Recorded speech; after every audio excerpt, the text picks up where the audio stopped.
একই ড্রাইভিং লাইসেন্সের পরীক্ষা দিতে আছো না রেস দিতে আছো বাবা? সিরিয়ালে যেরকম হুন্ডলেও সবাই খারাইছে, হাতে তো মনে হয় বাসি ফুদিলি সব দৌড় দেবে। সবাই দিতে পারবি না, তাড়াহুড়ো করিস না বাবা। পরীক্ষা শুরু হওয়ার আগের প্রস্তুতিটাই ভালো লাগতেছে। পুরো ফিতে দিয়ে মাইপে দিতে আছে, কম বেশির কোনো সুযোগ নেই। তো ম্যাজিস্ট্রেট মহোদয় চলিয়েছে, লগে আছে ভেহিকল ইন্সপেক্টর। আজকে ফেল লাগতে লাগতে আজ যাবি না ব্যথা হইয়া গো। তা শুরু হয়ে গেলে পরীক্ষা দেই কি করে। মোরাই জোরাই তো ভালোই আইতে আছে, পারবি তো না আবার ডালিয়ে দিবি?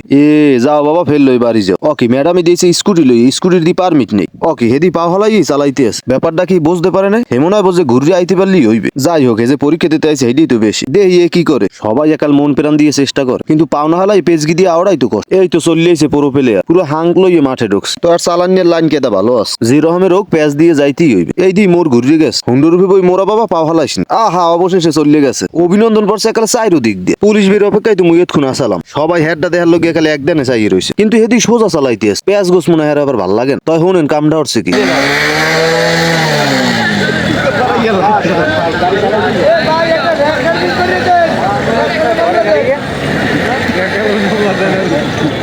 মোটরসাইকেলের লগে লাইটও দিছি, মানে প্রাইভেট কার। এখন বলে হেডাও চালান লাগবে, কয়েন দিহি হেইয়ে চালাইছি মুই কোনো সময়। এই মারিয়ে মুরিয়ে দিলে এবার জরিমানা দেবে কেটা? তাহলে অন দেখকেই প্রাইভেট কারে খালি উডমোর বাইরে হইতে 300 টাকা টোকেন ধরাই দিয়েছে। কয়েন দি কেমনটা ঠায়। তো শুরু হয়ে গেলে কার চালান নিয়ে তো সামনে খারান নিয়েটাও রিক্স। কিটা আবার অ্যাক্সিলিটার পাড়াই ধরবে, এবার লইয়ে উড়ে যাইবে। হয় আস্তে করে মারিয়ে ব্রেক চেপে অস্তে নামিয়ে যাও।